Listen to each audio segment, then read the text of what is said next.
JR Takes, Ryan and Jonah coming at you live with some post-Seahawks talk following week 14? Week 14, yes. Yeah, I think so. Well, I guess we're not done with week 14 because we still got Monday Night Football tonight. But yesterday, Seahawks, Panthers, game did not go as I predicted. As I said in last week's episode, I thought we would destroy them given the fact that Ben McAdoo is running their offensive playbook. And to my surprise, like everything that's happened in this NFL season, we did not win. We did not do what I thought we were going to do. And a couple of reasons why we did not win. The defense giving up, 223 rushing yards to Foreman and Hubbard and Blackshear. Yeah, so... Are you kidding me? What kind of a three-headed bullshit dragon is that we give up that amount of yards to? I know. I remember, I think last week I said I thought this game could be annoying because the Panthers have a decent defense and they have a pretty solid run game. And it went exactly how I feared. Once Al Woods got injured in the second quarter or whenever that was, the run defense was just worthless. They could not, it's not like they gave up a bunch of explosive plays in the run game, but every single time the Panthers ran the ball, they got like 6 yards just over and over and over again. So I don't know if you saw the time of possession in the game. Let me look up the exact numbers.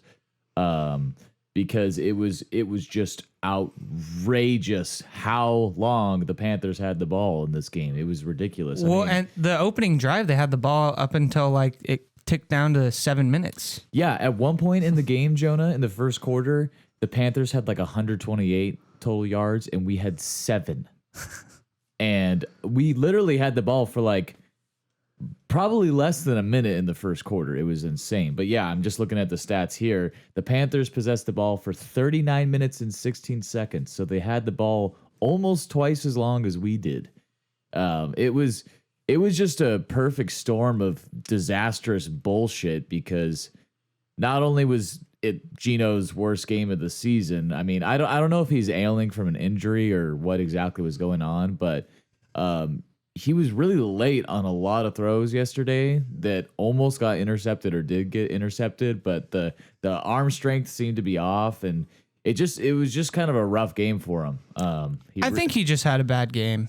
I think so, but I saw earlier in the week he was on the injury report with a shoulder injury on his throwing shoulder. I don't know what happened, but that was a something to note in the week, and he just seemed a little off. Like it was like he wasn't getting the velocity on his throws that we've been seeing. But that aside, like, good God, this defense fucking sucks, dude. They fucking suck. I mean, like, being at the game, seeing it, like, you could just see the lack of energy and just domination of the Panthers offensive line on our defensive line. And it's like the 5th week in a row that this has happened. I don't really know what to make of it at this point because it's like, it's just so bizarre that for those 4 weeks there in October when we were on that 4-game winning streak, the defense looked awesome. I mean, we stopped Saquon Barkley, who is by far a better running back than Chuba Hubbard or Donta Foreman or, Cam Akers, who was almost cut earlier this season. But I mean, all those guys after we played the Giants have basically, ran all over us. It's been very frustrating to watch, but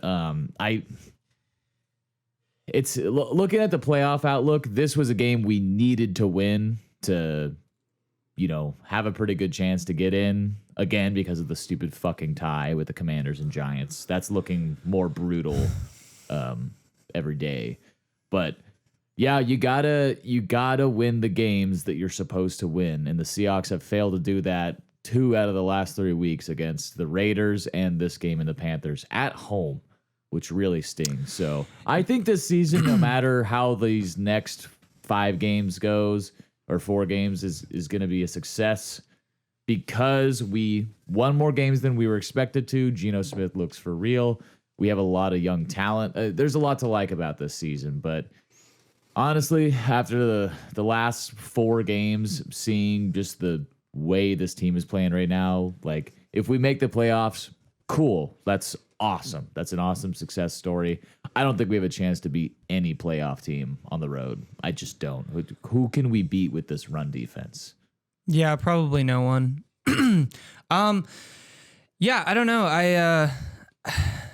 I'm looking at the offensive numbers, or I guess the offensive narrative stat lines from the game, and I didn't realize that Geno entered the game entering yesterday. He had the highest pass completion percentage in the league, and second highest in passer rating up until yesterday. And he had an 80% or an 80 or higher passer rating every game, 60% completions in every game. The last two people to do that, Aaron Rodgers and Peyton Manning, or to do that over a stretch as long as Geno has, was Aaron Rodgers and Peyton Manning, both in their MVP seasons. I was going to say that was their MVP years, right? Just because Geno had a rough game yesterday, I don't like his consistency.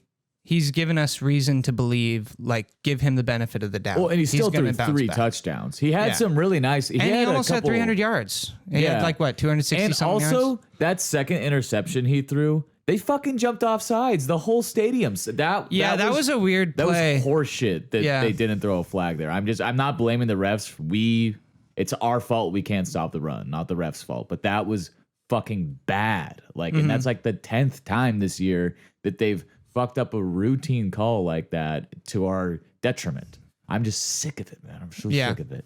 But did you see the roughing the passer call last night in the Chargers-Dolphins game? I did not. Justin Herbert just gets a tackled, routine sack.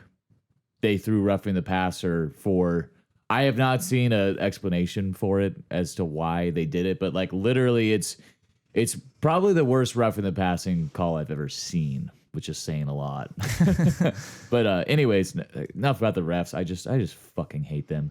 But I'm not saying I'm off the Geno bandwagon by any means. He had a really rough game. That first half especially was not good. The thing about Geno though is he's really responded from his poor play this season. He throws a pick, next drive he comes right out of the gates and just leads a touchdown drive. And that's what he did. After he threw 2 picks, he comes out in the second half and we get 2 touchdowns. And, the game really just was so abysmal in the first half when we got down 17-0. It just was we're watching Sam Darnold dance around and throw 1-foot passes in the dirt and just look pathetic. And somehow the score is 17-0. That's what's really got us behind the 8 ball in this game. And it looked like, coming out of the second half when we drove down to their, I think, 3-yard line or 5-yard line or something. And we ended up settling for a field goal to make it 20-17. Right there, I was kind of I feel like we really needed to score a touchdown there to just steal the momentum back from this game. Because I agreed. The Panthers had been just dominating us the whole game.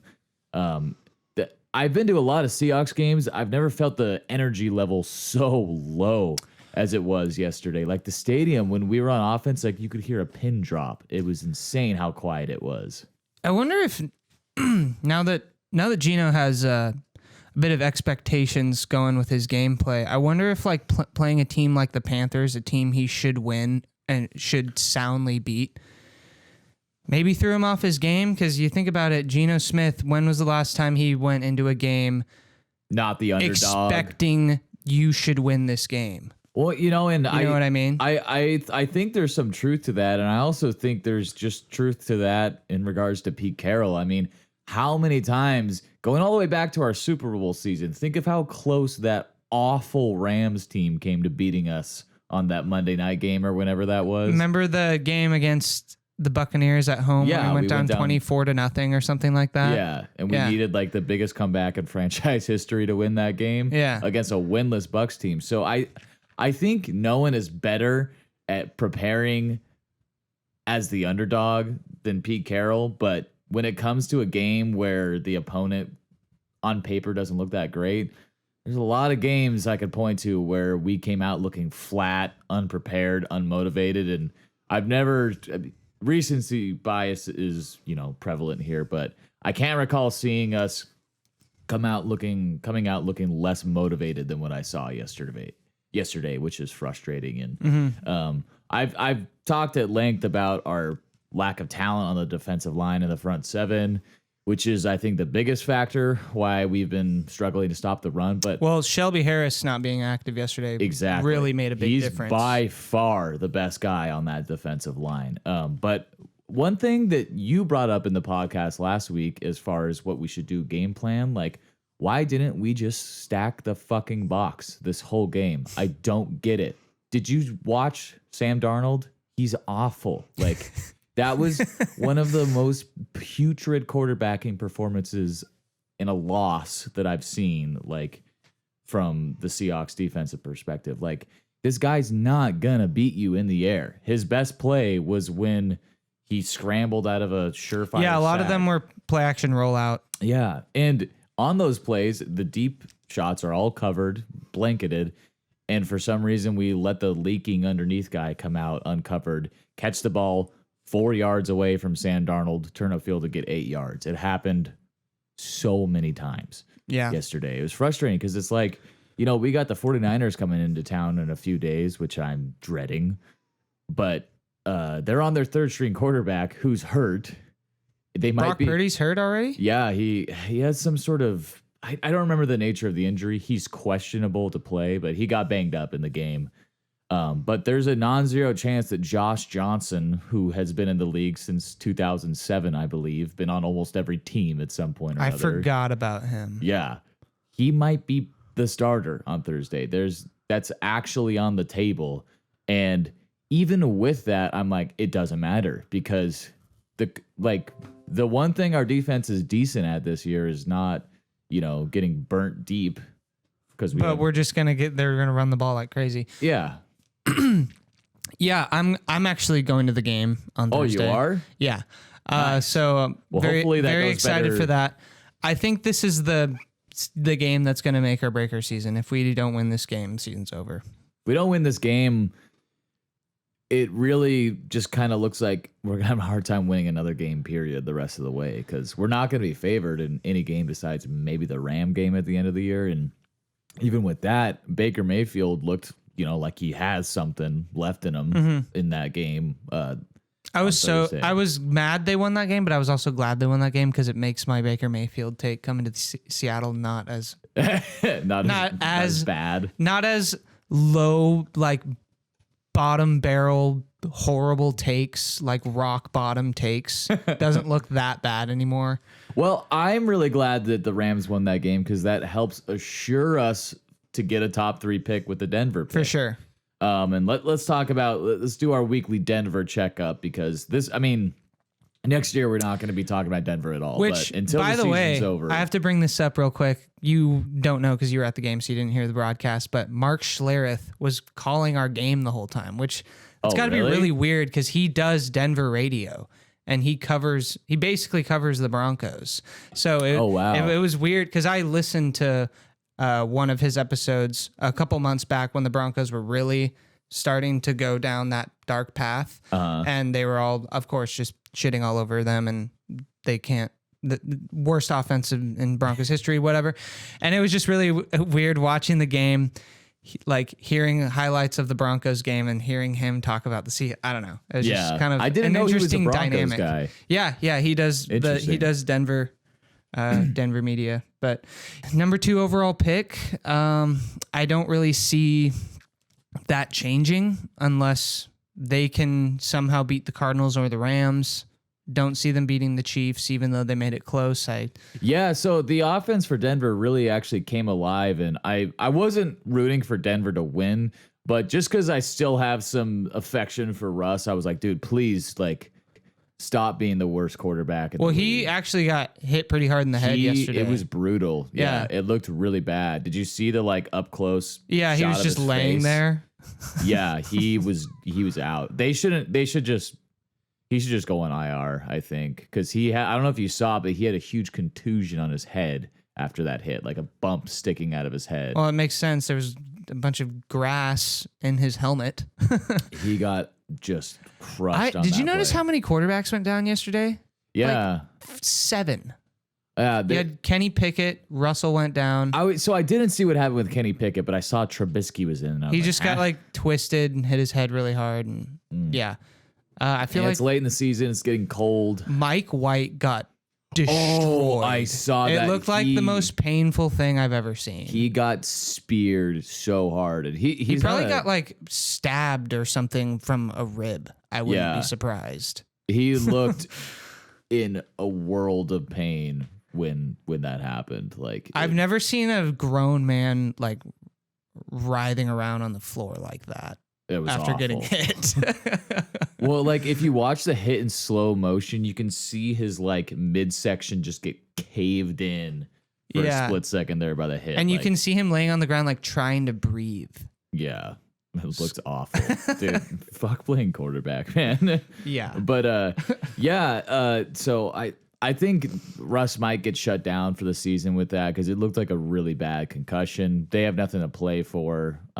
Their whole team is basically broken right now. They have like a practice squad offensive line, Jerry Jeudy, and a bunch of practice squad receivers, essentially. Like, it's not looking good for. I see no path to them winning another game. I mean, this was their closest chance. Russell was playing like the Russell Wilson of old for a minute there. He, was like doing good things. And he was rushing a lot. And I wonder if this is why he didn't want to scramble and run as much as he has been because of injuries. But anyway, it's very, very likely that first round pick ends up being no worse than third overall at this point. Like it's pretty much a done deal unless Rippon comes in and is a second coming of Manning, which he's not. I mean, I think for Denver fans that have been shitting on Russ, if you think that's been bad, it's going to be a whole lot worse with this guy. And if it's not, then that's a really bad look. So we'll it's a lose-lose for Denver fans, no matter what. Yeah, sorry. we're firmly in that territory. I'm sorry, guys, but it's just you win some and you lose some. But in your case, you haven't been winning very many recently. So all that said and done, our draft pick, the Seattle Seahawks first round pick, is really starting to become more a factor for me because, up until I would say this game, I've been like, we're going to make it into the playoffs. I've seen enough. Like, we look like a playoff team, and I think we could maybe make some noise, but it's just looking like, especially with all the injuries we've had at the running back room, with Kenneth Walker going down, like, we can't get a successful rushing play like 99% of the time. It's like no gain or a loss of a yard. It reminds me of the 2017 season when we have Eddie Lacy running into Luke Jokel. Like it's that level of bad. And when you can't stop the run and you can't run yourself, how are you going to win in January? It's like impossible. As good as Geno Smith has been, and I think he's been great, top 10 minimum this season, like objectively. So I see no reason to, start doubting Geno, but I'm already thinking about 2023, to be honest. This season has been really fun. Let's keep the fun going for a few more weeks here, but realistically, I do think, like, I'm not saying tank, and we're not in tank territory, but I do think in the long run, it might be better if we finish the season at 8-9 or even 7-10, because our first round pick may end up being in, the top 12. And to have 2 picks in the top 12 in this draft, that would be huge, man. Yeah, that'd be awesome. Out of pride though, it bothers me that all 4 NFC East teams are in the playoffs, and that is making like everyone in the media. It's like the worst thing that could happen for a Seattle The Commanders and Giants are worse than us. Like, they're not good Giants teams. haven't won a game in over a month. Yeah, and we crushed them.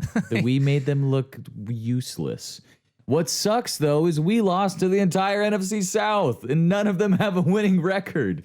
We lost to all 4 of them. Wow. Yeah, half of them at home, too. See, that is my point. Like, and your point about Pete Carroll and game planning for shitty It's teams. like we always do bad against them. Yeah, it's so frustrating. Like, I think of in 2019, we were like 10-2 or something like that. We got off to a crazy good start that year, and we were trying to, lock up the NFC West and potentially get a first round bye. And then the Arizona Cardinals come in, who are like 5-9 at that point, and just beat our asses at home. And is that what with Brett Huntley? Yeah, that's when he came in. Oh God, I forgot about that. And continued to whoop our ass at home.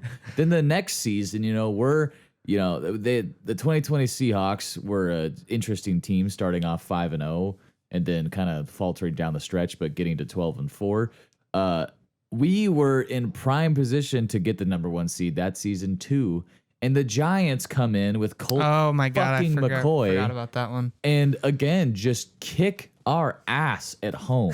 And we could go back at even more seasons to like the 2017 season when the Kirk Cousins Redskins came into CenturyLink and beat us in a game where Kirk Cousins threw for like 20 yards.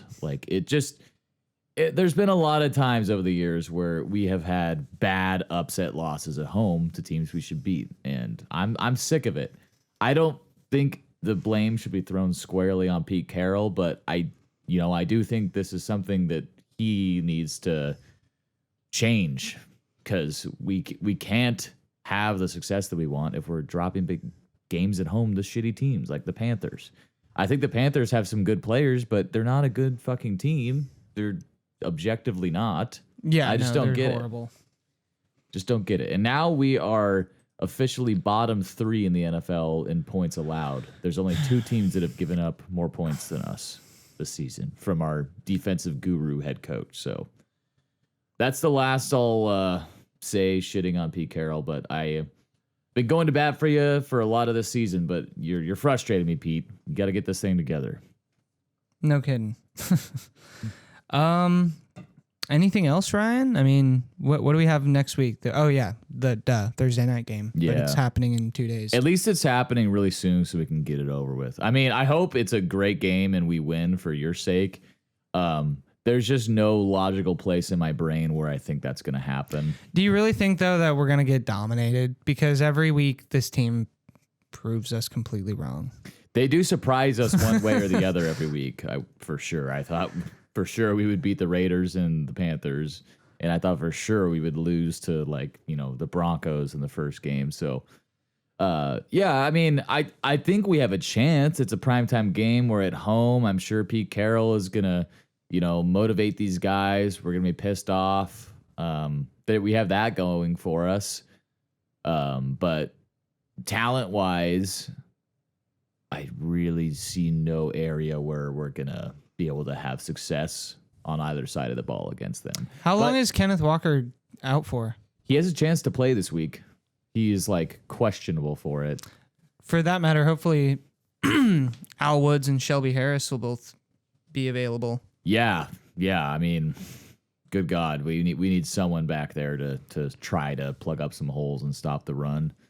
Should see if Michael Bennett is still available. I know Michael Bennett. He was interviewing Pete Carroll during the preseason. I know. Hey, can he still get in a 3-point stance?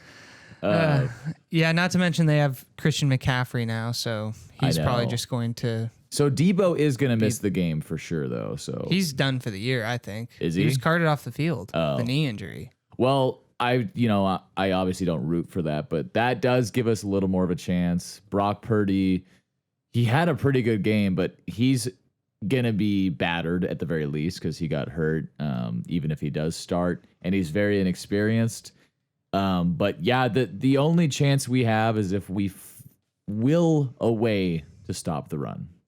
Yeah, well, and I think if we stop the run, one guy that always torches us, it seems, every time we play them is George Kittle. So hopefully they can shut him down in the flat. He always kicks our ass.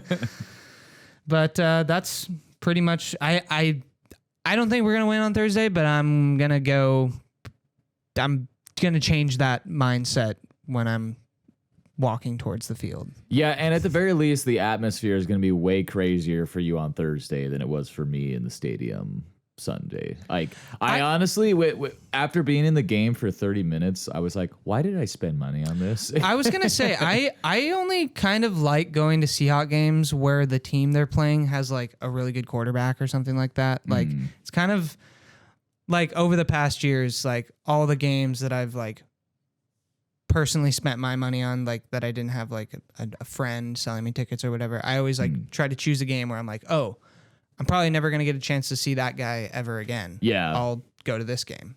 So. Well, I just had a ton of fun last season in Wilson and Wagner's final home game against the Lions. I don't even remember. It wasn't Jared Goff that was playing quarterback for the Lions. I don't remember who it was because it was the backup.